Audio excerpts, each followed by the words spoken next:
Greetings YouTube, happy Sunday. My inbox today, and really I still haven't responded to quite a few because I was just so overwhelmed.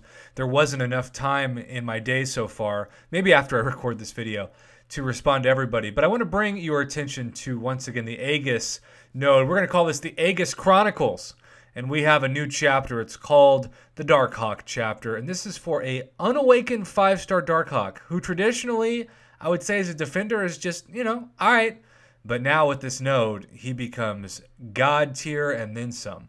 So here's the deal. This alliance was smart enough to read this node ahead of time and anticipate that Darkhawk was going to be a game changer on defense. So much so that one of the members was nice enough to reach out to me and say, Prof, our alliance almost feels guilty that we put this guy on there because it's just not fair. It's BS. We are sure that we're playing an alliance that has some great skilled attackers, and yet, as I'll show you in a second, none of them. I think he took down all champs of 5 different players. None of them have a chance against this guy. Now, why is that the case? Why is Darkhawk such a great option on that node? Well, keep in mind, throwing heavies puts Darkhawk in stealth mode.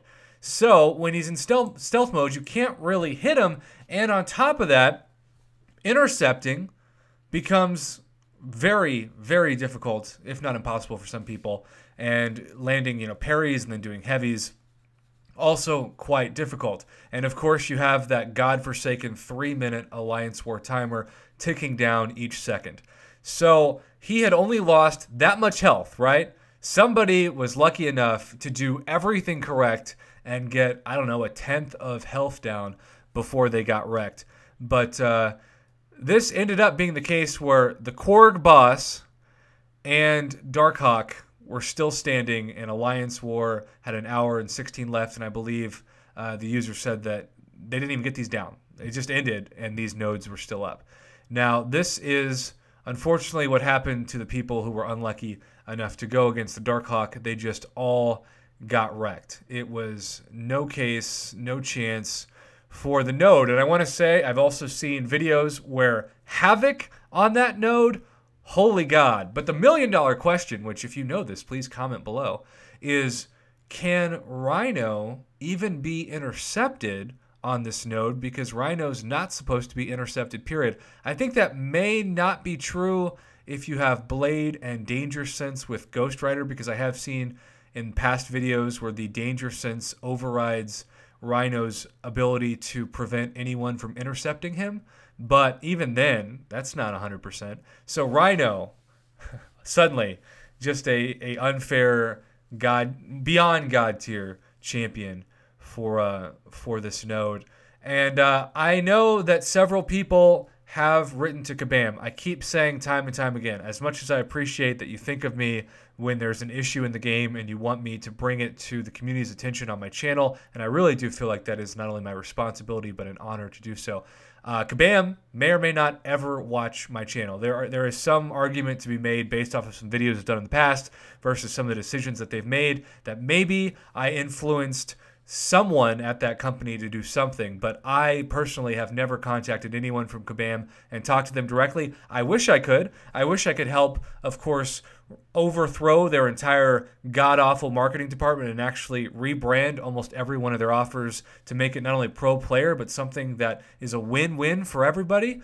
But unfortunately, that is not the world that we live in right now. So sadly, the tale of this node ends up being the case where you just have people who cannot take down. Remember, when brought below 50% health, the defender gains a burst of 30% power. If a reduction to ability actually prevents this, the defender instead recovers 20% max health.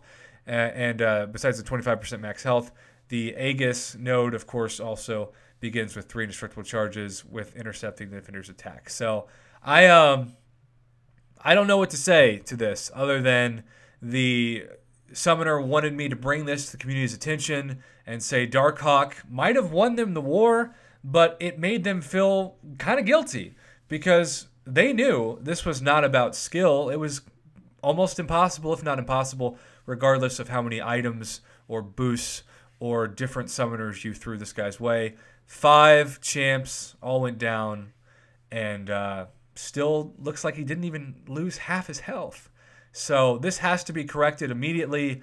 Kabam, you done screwed up on this. You thought it would be hilarious maybe to punk the community, but the really concerning thing for me as I end this video is I have heard from several people who aren't just ready to leave their alliance, they're done with the game. Because to them, if they can no longer compete even remotely fairly in the highest of Alliance War difficulties, and that's the reason why they're still playing the game, that's why they spent so many hundreds, if not thousands of dollars on the game to 565 or rank 2, even their best 6-star champs. If they can't use the champs that they basically thought were the intentions of these champs, like say Omega Red, as I covered in a couple videos also, if you have counters to champs and then counters for those counters because they're counters, that's the most Kabam thing ever. Talk about counterintuitive. So there you have it, YouTube. I've seen Havoc, and I already discussed how Rhino could be amazing on this node, but Darkhawk literally destroyed an entire alliance. He's not even awakened, and it does not matter.